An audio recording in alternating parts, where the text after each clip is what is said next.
వి gold trusted gold buyers తాకట్టులో ఉన్న బంగారాన్ని విడిపించి ఈ రోజు ఉన్న మార్కెట్ ధరకే కొనబడును. మరిన్ని వివరాలకు సంప్రదించండి 7710777720.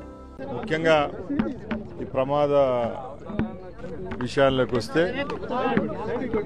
స్కూటర్ను ఢీకొట్టడం వల్ల ఈ ప్రమాదం జరిగింది. ఇప్పటికీ 19 మంది మృతులను గుర్తించడం జరిగింది.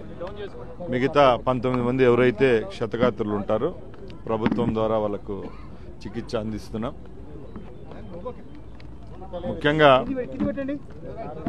ఈ బస్సుకు సంబంధించి ఇది డామండయు పర్మిట్తో అంటే ఆల్ ఇండియా పర్మిట్ అయితే అక్కడ రిజిస్టర్ కాబడిన బస్సు. ఇప్పుడు వరకు మా అధికారులు ఇచ్చిన సమాచారం ప్రకారం బస్సుకు సంబంధించి అన్ని ఫిట్నెస్ సర్టిఫికెట్ అయితేనే ఇన్సూరెన్స్ అయితేనే అన్నీ పర్ఫెక్ట్గా ఉన్నాయి.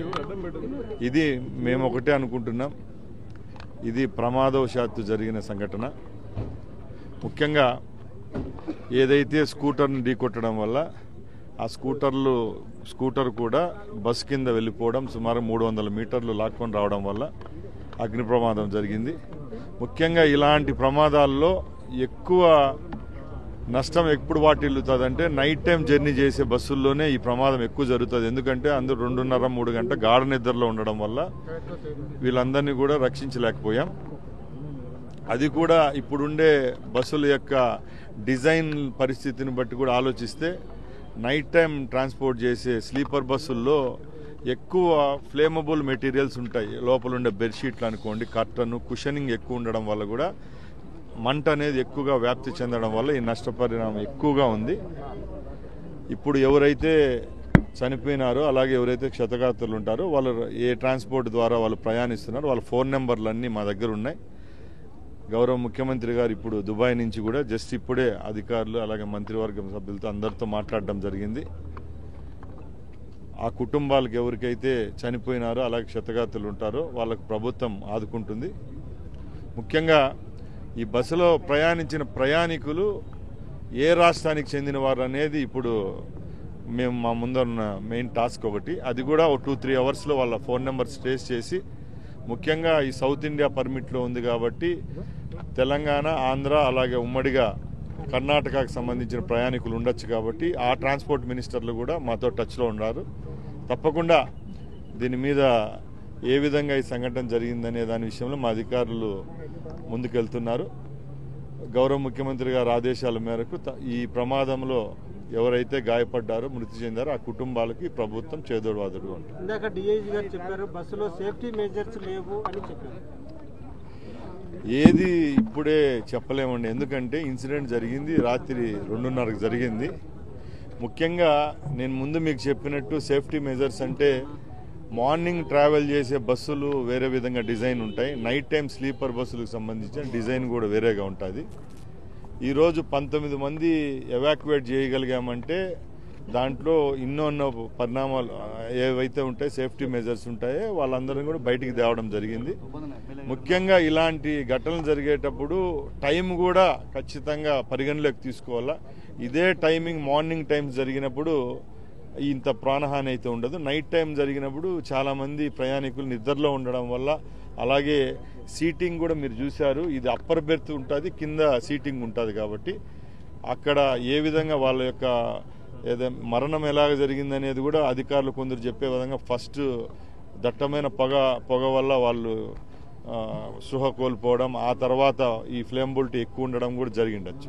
కొంతమంది అధికారులు ప్రభుత్వం దృష్టికి చేస్తున్నారు, 60 km స్పీడ్తో డిజైన్ చేయబడిన బస్సులు 100-120 km స్పీడ్తో వెళ్తున్నాయి, వీటి డిజైన్ మార్చాల్సిన అవసరం ఉందని చెప్తున్నారు. కంఫర్ట్ కోసం కూడా డిజైన్ ఇప్పటికి కూడా ఒకటే అండి, ఇప్పుడు భారతదేశంలో ఉన్న ట్రాన్స్పోర్ట్ సిస్టమ్ అంతా మార్త్ గైడ్ లైన్స్ పరంగా పోతామండి. మేము ప్రతి ఒక్క state central government ministry of transport ఏదైతే భారతదేశం వాళ్ళ పర్యాలను నడుస్తుందో మార్త్ గైడ్ లైన్స్ పరంగానే టూరిస్ట్ బస్సులు అలాగే మార్నింగ్ ట్రావెల్ చేసే బస్సులు కూడా డిజైన్ చేయడం జరిగింది.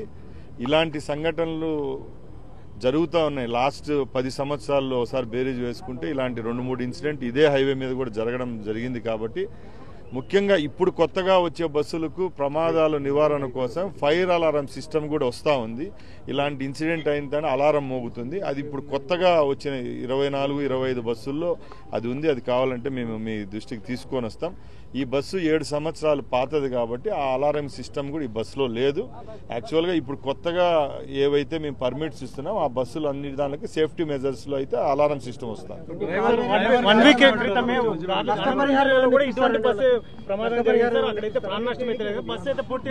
ముఖ్యంగా ఈ ప్రభుత్వం ఎంతో చిత్తశుద్ధితో ఈ ఘటనపై స్పందించడం జరిగింది. నేను ముందే చెప్పినట్టు సంఘటన 3 గంటలకు జరిగితే ముఖ్యమంత్రి గారు దుబాయ్లో ఉండి 4 గంటలకే ఆడియో కాల్ తీసుకోవడం జరిగింది.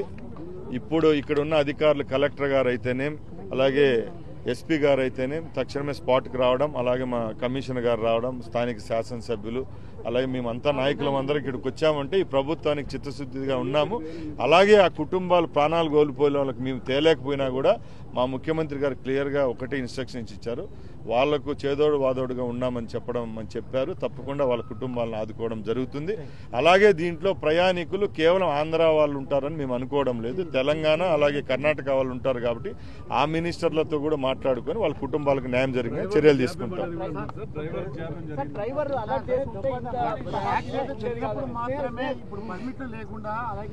సార్ ఇప్పుడు ఈ ఘటన విషయానికి వస్తే ఇది జరిగి 5-6 గంటలు అయిందండి. ఏ విషయాన్ని మేము ఇప్పుడే చెప్పలేము. దీనికి సంబంధించిన అధికారులు వస్తున్నారు.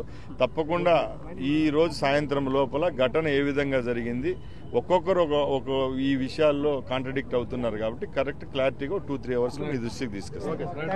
Thank you. తెలుగులో ఫాస్టెస్ట్ న్యూస్ ఇప్పుడు కొత్త అవతారంలో 5 సెకండ్లోనే పూర్తి వార్తా సమాచారం మీ చేతిలో. సోషల్ మీడియా ట్రెండ్స్ మీ కళ్ళ ముందుకే live TV and voice search options తో ఇప్పుడే డౌన్లోడ్ చేయండి. యాప్ లింక్ డిస్క్రిప్షన్ లో ఉంది.